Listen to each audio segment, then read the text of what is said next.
लोकसभेचं रणमैदानातील पडघम जोरात वाजायला सुरुवात झाल्यानंतर माढा लोकसभा मतदारसंघ हा अत्यंत प्रतिष्ठेचा झालेला आहे। भाजपच्या दृष्टीने ही अत्यंत प्रतिष्ठेची लढाई आहे आणि मोहिते पाटलांसारखा त्या ठिकाणी सक्षम आणि ताकदवान असणारा गट भाजपला सोडून गेल्यानंतर भाजप आणि देवेंद्र फडणवीस हे नेमकं डॅमेज कंट्रोल कसं करणार याकडे आता सगळ्यांचं लक्ष लागून राहिलं आहे। नमस्कार, मी समाधान, आपण पाहताय एबी मराठी न्यूज। लोकसभेची मोहिते पाटलांना उमेदवारी मिळालेली आहे आणि मोहिते पाटलांनी थेट बंड केलं। शरदचंद्र पवार गटाची तुतारी हातामध्ये घेतली आणि धैर्यशील मोहिते पाटील रणांगणामध्ये त्या ठिकाणी उतरले। उत्तमराव जानकर जे माळशिरस विधानसभेचं जे गणित आहे ते भाजपच्या पारड्यामध्ये त्या ठिकाणी समतोल करू शकत होते, ते सुद्धा मोहिते पाटलांनाच पाठिंबा द्यायला गेले आणि मग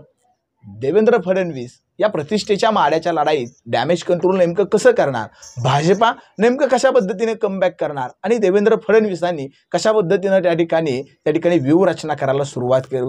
करू शकतात, हेच या व्हिडिओच्या माध्यमातून आपण पाहणार आहोत। खरं तर देवेंद्र फडणवीसांनी मोहिते पाटील जाणार आहेत हे लक्षात घेतल्यानंतर त्यांनी जे मानखटावचे आमदार आहेत जयकुमार गोरे, त्याचबरोबर राहुल कुल असतील आणि रणजित नाईक निंबाळकर यांना सुरुवातीला स्पेशल विमानानं नागपूरला बोलवून घेतलं, त्यांच्या समवेत चर्चा केली आणि माळशिरसमधून जर मोहिते पाटलांनी त्या ठिकाणी लीड घेतलं तर ते लीड मानखटावला आणि फलटण तालुक्यामध्ये त्या ठिकाणी कशा पद्धतीने आपल्याला भरून काढता येईल या संदर्भातल्या चर्चा या नेते मंडळींच्या बरोबर केलेल्या होत्या। त्यानंतर मोहिते पाटील गेले, जानकर गेले आणि यानंतर मात्र माड्याच्या या प्रतिष्ठेच्या लढाईमध्ये मात्र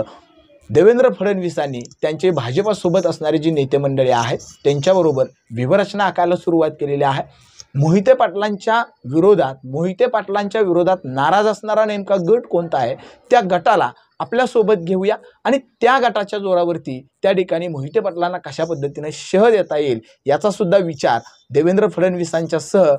माळशिरस, माढा, करमाळा, मानखटाव आणि सांगोला विधानसभा मतदारसंघातील जी नेते मंडळी आहेत ती नेते मंडळी करताना आपल्याला दिसून येत आहेत आणि म्हणूनच माढ्यामधून त्या ठिकाणी बबनदादा शिंदे आणि त्यांचे सुपुत्र रणजितसिंह शिंदे यांच्यावरती विशेष जबाबदारी त्या ठिकाणी आहे। करमाळ्यावरती त्या ठिकाणी संजय मामा शिंदे यांच्या माध्यमातून त्या ठिकाणी कशा पद्धतीनं मतांचा टक्का वाढवता येईल या दृष्टिकोनातून प्रयत्न झालेले आहेत। त्याचबरोबर ज्या करमाळ्याच्या दुसऱ्या नेत्या आहेत रश्मी बागल, त्या आता या बाजूला आलेल्या आहेत, त्यांच्या माध्यमातून सुद्धा त्या ठिकाणी कशा पद्धतीनं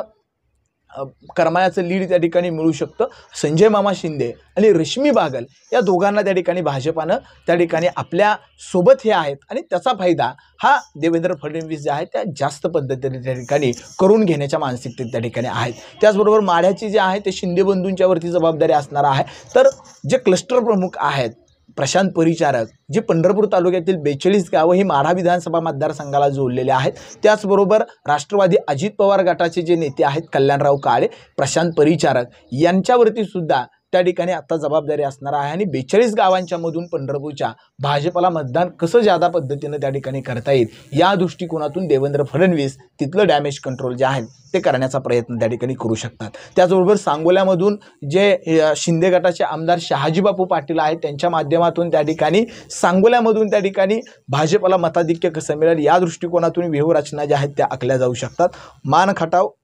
आणि फलटण तालुक्यामधून जास्तीचं लीड त्या ठिकाणी रणजितसिंह नाईक निंबाळकरांना कसं मिळेल ह्या गोष्टी जर देवेंद्र फडणवीस आणि त्यांच्या टीमनं लक्षात आणून जर व्यूहरचना आखल्या तर त्या ठिकाणी डॅमेज कंट्रोल जे आहे ते होऊ शकतं। मात्र माळशिरस विधानसभा मतदारसंघामध्ये सध्या जो मोहिते पाटलांचा विरोधी गट आहे तो उत्तमराव जानकरांच्या रूपानं आता त्यांना पाठिंब्याला आल्यानंतर अजून कोण विरोधात त्या ठिकाणी मोहिते पाटलांच्या त्या ठिकाणी काम करू शकतं, त्याला ताकद देणं, त्याच्यावरती त्या ठिकाणी अवलंबून राहून त्याला ताकद देऊन माळशिरसमधून त्या ठिकाणी जे मोहिते पाटलांना अधिकचं मताधिक्य मिळणार आहे ते कसं कमी करता येईल या दृष्टिकोनातून जे प्रयत्न आहेत ते प्रयत्न त्या ठिकाणी केले जाऊ शकतात। एकूणच माढ्याच्या या प्रतिष्ठेच्या लढाईमध्ये आरपारची लढाई म्हणून देवेंद्र फडणवीस सगळ्या शक्यतांचा वापर करून जी नेते मंडळी आहे, जी